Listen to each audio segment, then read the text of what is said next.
नमस्कार, स्वराज खबर में आपका स्वागत है। मैं हूं ब्रजेंद्र मिश्र। शरीर माध्यम खलु धर्म साधनम, कहने का मतलब शरीर ही महत्वपूर्ण है। यही एक माध्यम है जिसके बदौलत हम इस दुनिया में हर कार्य निर्विघ्न रूप से कर सकते हैं। लेकिन इन दिनों इस शरीर की सुरक्षा पर कोरोना वायरस की बुरी नजर लग चुकी है। लगातार डेटाज आ रहे हैं, पॉजिटिव रिजल्ट आ रहे हैं, कुछ लोग ठीक भी हो रहे हैं, कुछ लोगों की मौत हो गई है। दुखद है। इस बीच आज की चर्चा हमारे इसी मुद्दे पर होगी। इस विषय पर चर्चा करने के लिए हमारे साथ आज स्टूडियो में मौजूद हैं डॉक्टर अजय कुमार लाल। आज हम इनसे कोविड-19 के बारे में जानकारी प्राप्त करेंगे। ये है क्या, कहां से उत्पन्न हुआ है, इसका स्रोत क्या है, कैसे हम इससे बच सकते हैं, और सबसे महत्वपूर्ण बात ये कि आज के जो हमारी बातचीत है, आज की जो हमारी बातचीत होगी डॉक्टर साहब से, ये उन लोगों के लिए अत्यंत महत्वपूर्ण है जो सिविल सर्विसेज जैसे परीक्षाओं के एस्पिरेंट्स हैं। तो मिलते हैं डॉक्टर अजय कुमार लाल जी से और जानते हैं कोविड-19 की असलियत के बारे में, उसके हकीकत के बारे में, इससे बचने के उपायों के बारे में। बहुत बहुत स्वागत है सर आपका। Thank you. कोविड-19 जो है यानी कोरोना वायरस, जिसने पूरे दुनिया को हिला के रख दिया है, ये इसका सोर्स क्या है, स्रोत क्या है, इसका कहां से उत्पन्न हुआ और इसको फैलने में जो महत्वपूर्ण माध्यम है वो क्या है? सबसे पहले गुड मॉर्निंग एवरीबॉडी। मैं डॉक्टर अजय कुमार लाल, आयुष चिकित्सक, पटना। अभी के दौर में देख रहे हैं कि कोरोना जैसे महामारी पूरी दुनिया में फैली हुई है जी। लेकिन हमारी टीम काफ़ी मेहनत कर रही है। जी जी। पूरे स्वास्थ्य विभाग पूरे मेहनत कर रही हैं, डॉक्टर्स, स्टाफ सभी को लगे हुए हैं। एज ए डॉक्टर मैं भी दिन रात लगा हुआ हूँ इसमें जी। और कुछ क्षण निकाल कर मैं यहाँ आपके स्टूडियो में आया हूँ कोविड-19 को बताने के लिए। जी जी। तो सबसे पहले मैं कहता हूँ कि कोविड-19 ये बहुत ही भयावह महामारी हमारे वर्ल्ड वाइड हो गई है। जी जी। ठीक है।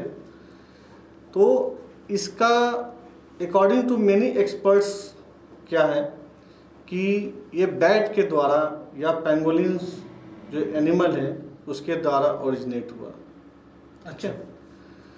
और ये transmit first of all human transmit Wuhan in China में हुआ था जी। जो लोगों को पता चला। अच्छा। दूसरी बात है कि covid virus is a group of viruses that cause disease जी। In both the animals and human. Severe acute respiratory syndrome stayed as a SARS-CoV. That is example of coronavirus. SARS spreads in 2002 and 2003. तो sir क्या हम ये कह सकते हैं कि SARS का ही एक अपर रूप कोरोना वायरस है? ये 2002 और 3 में SARS severe acute respiratory syndromes आए थे जी। उस समय बहुत भयावह स्थिति नहीं थी, बहुत सारे सिम्टम्स थे जो कि वो कंट्रोल थे, उससे ज़्यादा जो न्यू स्ट्रेन में जो आए हैं, जो दिसंबर 19 में जो पाया गया था, तो उसी को पहले तो ये SARS-2 दिया गया, severe acute respiratory syndromes 2, and then new trends or new strains of the SARS given COVID-19 means this is detected in December 19, that is known as a SARS-19, and it's also known as a novel coronavirus. Why the novel coronavirus is given? Because in many of the countries, it is a new type of virus originated.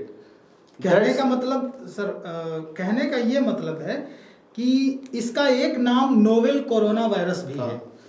तो novel कहने का क्या अभिप्राय है आपका? मेरा कहने का अभिप्राय यही है कि ये ऐसा वायरस था कि इससे पहले कभी कोई देश ने नहीं जाना था। अच्छा, इससे न्यू टाइप ऑफ नया एकदम ओरिजिन हुआ था, जी जी, इसलिए इसको नोवेल नाम पड़ा गया। अच्छा, ठीक है, नया नाम पड़ गया जी, इसलिए हम लोग कहते हैं नोवेल कोरोना वायरस। ओके। तो इसमें ये इस वायरस की वजह से गंभीर जो बीमारी है किस तबके के, जो किस उम्र के लोगों को ज़्यादा प्रभावित कर रही है या कर सकती है? This is very important question. अभी तक हम लोग जान रहे हैं कि above 50+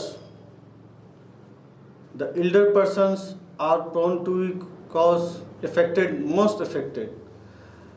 उसके बाद जो है हमारे बच्चे जो हैं उनको भी काफ़ी इफेक्ट हो सकता है।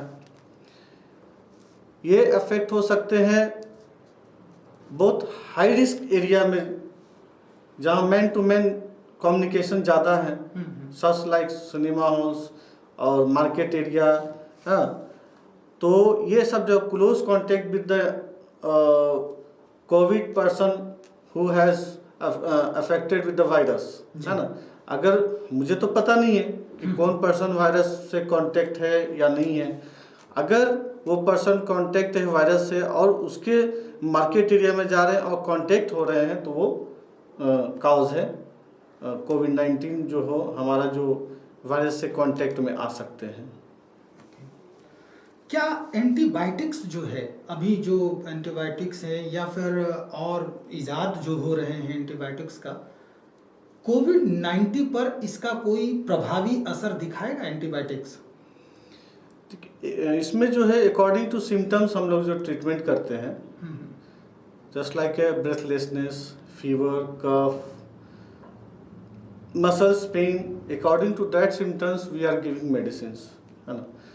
तो अभी तक इसका वैक्सीन, जहाँ तक मुझे जानकारी है, अभी तक वैक्सीन इसका जो है सर्च में है, अभी तक आई नहीं है, और जैसे ही आएगी उसके बाद जो है इनको वैक्सीनेट किया जाएगा और बहुत सारे लोगों का उत्थान होगा। लेकिन इसमें एक और चीज़ मैं ऐड करना चाहता हूँ। According to WHO, homeopathic medicine is very and Ayurvedic medicine is very important because this can develop an immune system. Okay. The person who is weak or the immune system is too low, this medicine can affect or generate the power of immune system. In homeopathic, arsenic alum 30 is very important medicines. Okay. It's a very important medicine according to WHO, and we have given n number of persons, and also we have getted results. And the person who is suffering like cough, cold, body ache, muscles pain, so this medicine helps a lot. Sir, आप एक homeopathic Ayush officer हैं, Ayush medical officer हैं। आपने एक दवा का नाम भी लिया,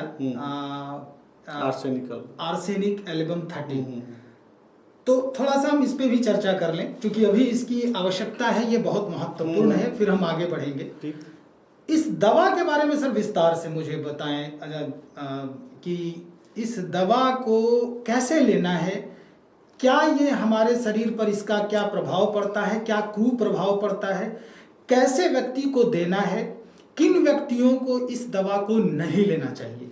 ठीक, ये बहुत अच्छा क्वेश्चन है।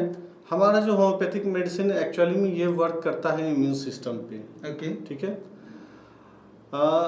It's totally A preventive medicine, बचाव के लिए हम लोग देते हैं। अच्छा। अगर कोई व्यक्ति का इम्यून सिस्टम कमज़ोर हो गया तो वो व्यक्ति बहुत ही जल्दी प्रभावित हो जाते हैं किसी भी बीमारी के लिए। जी। तो इस केस में हम लोग जो होम्योपैथिक मेडिसिन जो देते हैं आर्सेनिक एल्बम 30, तो वो इम्यून सिस्टम को स्ट्रॉन्ग बूस्टअप करता है। ठीक है, और इसका कोई साइड इफ़ेक्ट नहीं है। और जैसे ही ये दवा पड़ता है तो उनके जो इम्यून सिस्टम को और स्ट्रॉन्ग कर देते हैं। इसका डोज है 2 pills या 4 pills 3 times 3 days and this can be repeated after 20 days, है ना। 20 days इसलिए बोलते हैं कि अगर इम्यून सिस्टम थोड़ा सा भी लूज पड़ता है उसके बाद फिर देते हैं तो फिर वो बूस्टअप हो जाता है ना। तो this is very important things. ये पिल्स का क्या टैबलेट देते ये हैं या नहीं, फिर ग्लोबिल्स हमारे होम्योपैथी में ग्लोबिल्स आते हैं 30 नंबर ग्लोबिल्स। अच्छा। तो उसे हम लोग 4 ग्लोबिल्स देते हैं और दिन में सुबह दोपहर रात 3 टाइम देते हैं, 3 दिन तक देते हैं। 3 दिन के बाद फिर नहीं देते? हाँ, उसके बाद नहीं देते, उसके बाद 20 days बाद देते हैं। ठीक है, रिपीट करते हैं। उसके बाद बच्चों को 2-2 पीस देते हैं, सुबह दोपहर रात 3 टाइम 3 दिन। और जो एबव 20 years है और 50 years है उसको 4 ग्लोबिल्स 3 times 3 day इसको देते हैं। ये बहुत ही कारगर है। ठीक है सर, ये जानकारी बहुत महत्वपूर्ण थी अभी के समय के लिए। तो आगे बढ़ते हैं, हम जानते हैं कि क्या कोविड-19 जो है वो सार्स के इक्विवेलेंट तो नहीं है, या सार्स ही कोविड-19 का एक नया रूप तो नहीं है? सार्स जो है सीवियर एक्यूट रिस्पिरेटरी सिंड्रोम्स, अभी मैंने जस्ट बताया था जी कि 2002-2003 में ये हुआ था। उसका ही एडवांस स्टेज, मतलब इस new type of strain virus जो है वो ही, मतलब वो जो है आपका कोविड-19 को स्ट्रेन में, और it is a pandemic disease, है ना। It's stated according to WHO it's a pandemic disease. ये उससे थोड़ा सा एडवांस है काफ़ी, और बहुत ही डेंजरस कंटेजियस स्टेज है, जो कि ह्यूमन टू ह्यूमन ट्रांसमिशन है, बहुत ही हार्मफुल है किसी को भी। बहुत बहुत धन्यवाद आपका। तो ये थे डॉक्टर अजय कुमार लाल। ये पदस्थापित हैं पटना जिला के एक अच्छे अस्पताल में आयुष मेडिकल ऑफिसर के पद पर। स्पष्ट हो चुका है डॉक्टर साहब से बातचीत करके कि prevention is better than cure. इसलिए हमारी गुजारिश है, स्वस्थ रहें, सुरक्षित रहें, और जो दवा डॉक्टर साहब ने बताया है आर्सेनिक एल्बम 30, इसका प्रयोग करें। डॉक्टर साहब ने इसे लेने का जो टाइमिंग है वो भी बताया है। अपने इम्यून सिस्टम को बढ़ाएं। बहुत बहुत धन्यवाद आपका। Thank you. Thank you.